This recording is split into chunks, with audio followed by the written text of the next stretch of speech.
Aujourd'hui, je voudrais vous parler d'un article intitulé Pour l'égalité filles-garçons dans le système éducatif, publié dans Famille et Éducation en 2018. Cet article traite d'un sujet très important, comment promouvoir l'égalité entre les filles et les garçons à l'école en France. Quand j'ai découvert ce sujet, j'ai ressenti beaucoup d'intérêt, mais aussi un peu de tristesse, parce qu'en 2024, on parle encore d'inégalité entre hommes et femmes. L'article explique que les femmes sont encore moins présentes dans les métiers de direction et sont souvent limitées à certains secteurs, comme le tertiaire. Ces inégalités viennent en partie des stéréotypes véhiculés dès l'école. Pour réagir, plusieurs ministères français ont signé un accord pour changer les choses. Ils veulent notamment améliorer la représentation des femmes dans les livres scolaires et supprimer les clichés sexistes. Cela me pousse à poser cette question. L'école peut-elle vraiment faire évoluer l'égalité entre filles et garçons? Pour y répondre, je vais organiser mon exposé en 3 parties. Premièrement, les bienfaits d'une école plus égalitaire. Deuxièmement, les obstacles à cette égalité. Troisièmement, mon avis personnel sur cette problématique. Tout d'abord, avoir une école plus égalitaire est essentiel. L'école joue un rôle clé dans la construction de l'esprit des jeunes. Si on apprend aux enfants dès petits que filles et garçons peuvent tout faire, on ouvre plus d'opportunités pour l'avenir. Par exemple, si on montre dans les manuels scolaires que les filles peuvent devenir ingénieurs et que les garçons peuvent être infirmiers, cela casse les vieux stéréotypes. De plus, cela aide à développer la confiance en soi chez tous les élèves, peu importe leur sexe. Cela permettrait plus de choix de carrière libre. Ensuite, même si l'idée est très positive, dans la réalité, il y a encore beaucoup de difficultés. Changer les mentalités prend du temps. Par exemple, malgré les efforts, beaucoup de manuels continuent à présenter des hommes dans des métiers scientifiques et des femmes dans des métiers de service. De plus, les enfants ne sont pas influencés seulement par l'école. La famille, la publicité, les réseaux sociaux continuent à transmettre des stéréotypes. Enfin, tous les professeurs ne sont pas formés pour lutter contre ces idées reçues. Certains, parfois sans le vouloir, encouragent des comportements différents selon le sexe des élèves. Pour finir, voici ce que je pense personnellement. À mon avis, l'école doit continuer à promouvoir l'égalité, car c'est dès l'enfance qu'on construit une société plus juste. Mais ce n'est pas suffisant. Il faut aussi agir dans les familles, les médias et la société entière. Je pense qu'il serait utile de créer plus d'activités mixtes à l'école et de montrer dans les cours d'histoire ou de sciences que des femmes ont fait de grandes choses.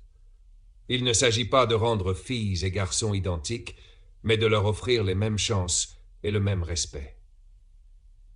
En conclusion, l'égalité filles-garçons à l'école est un combat nécessaire. Même si c'est difficile et long, chaque effort compte pour construire un monde plus ouvert et plus juste. Merci beaucoup de m'avoir écouté. Aujourd'hui, je voudrais vous parler d'un article intitulé Pour l'égalité filles-garçons dans le système éducatif, publié dans Famille et Éducation en 2018. Cet article traite d'un sujet très important, comment promouvoir l'égalité entre les filles et les garçons à l'école en France. Quand j'ai découvert ce sujet, j'ai ressenti beaucoup d'intérêt, mais aussi un peu de tristesse, parce qu'en 2024, on parle encore d'inégalité entre hommes et femmes. L'article explique que les femmes sont encore moins présentes dans les métiers de direction et sont souvent limitées à certains secteurs, comme le tertiaire. Ces inégalités viennent en partie des stéréotypes véhiculés dès l'école. Pour réagir, plusieurs ministères français ont signé un accord pour changer les choses.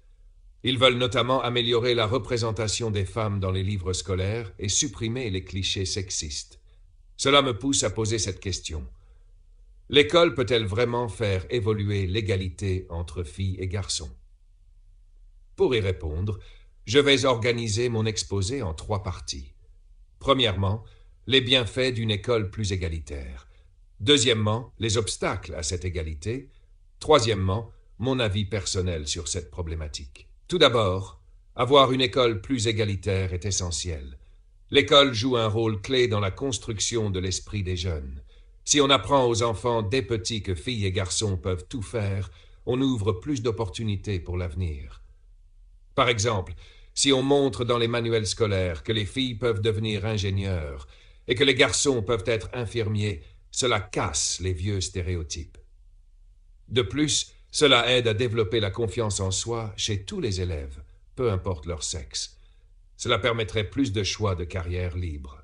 Ensuite, même si l'idée est très positive, dans la réalité, il y a encore beaucoup de difficultés. Changer les mentalités prend du temps. Par exemple, malgré les efforts, beaucoup de manuels continuent à présenter des hommes dans des métiers scientifiques et des femmes dans des métiers de service. De plus, les enfants ne sont pas influencés seulement par l'école. La famille, la publicité, les réseaux sociaux continuent à transmettre des stéréotypes. Enfin, tous les professeurs ne sont pas formés pour lutter contre ces idées reçues. Certains, parfois sans le vouloir, encouragent des comportements différents selon le sexe des élèves. Pour finir, voici ce que je pense personnellement.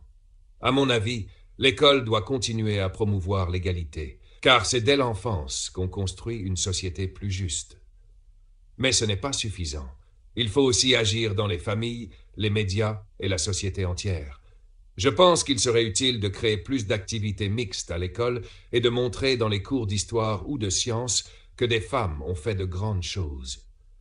Il ne s'agit pas de rendre filles et garçons identiques, mais de leur offrir les mêmes chances et le même respect. En conclusion, l'égalité filles-garçons à l'école est un combat nécessaire. Même si c'est difficile et long, chaque effort compte pour construire un monde plus ouvert et plus juste.